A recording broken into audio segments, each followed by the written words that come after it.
El partit de dijous contra Estudiantes, primer de tot, és uns quarts de final d'una copa, per tant, és una final, i no té res a veure els partits de Lliga que els partits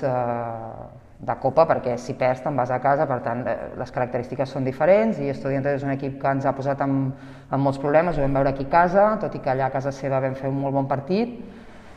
però és un equip molt ordenat, té les idees molt clares i juguen molt obertes, amb moltes tiradores, juguen d'una manera estranya que fa que a nivell, quan et toca defensar-les, sigui un equip incòmode. Per tant, doncs, molt preparades perquè no serà un rival fàcil. Doncs no en tenia ni idea abans que m'ho hagis dit tu, que jo sempre dic que la feina dels periodistes és donar-me els numerets. No, vol dir que, doncs, el de sempre, que n'he jugat bastantes, i vol dir que si em falten 5 assistències, doncs em dedicaré a passar-les totes. Doncs, no, home, està clar que arribem a un partit de Copa. La Copa és una competició especial. Jo, com a jugadora, em donava una adrenalina que poques competicions et donen, perquè tu jugues tot a un partit. És a dir, cada partit és, com diguéssim, el gol d'or, no? O guanyem o ens en anem a casa. Llavors, un equip com nosaltres, que podria estar pensant en el següent pas, aquí jo he vist grans equips que han perdut a quarts de final de la Copa, no? Per tant, dia a dia, el nostre primer partit és amb Estudiantes, és un equip i un rival molt complicat,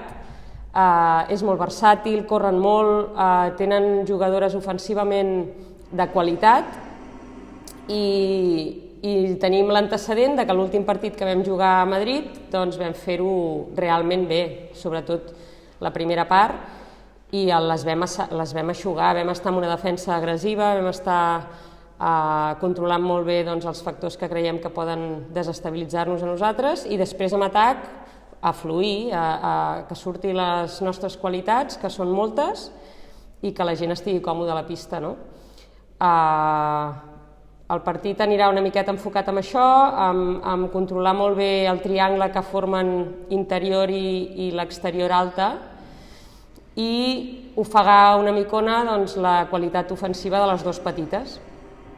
I nosaltres doncs, estar molt fermes, seguir construint, que estem dia a dia i pas a pas doncs, fent una molt bona defensa, i intentar col·locar totes les peces en el lloc que sigui perquè puguem pujar la puntuació.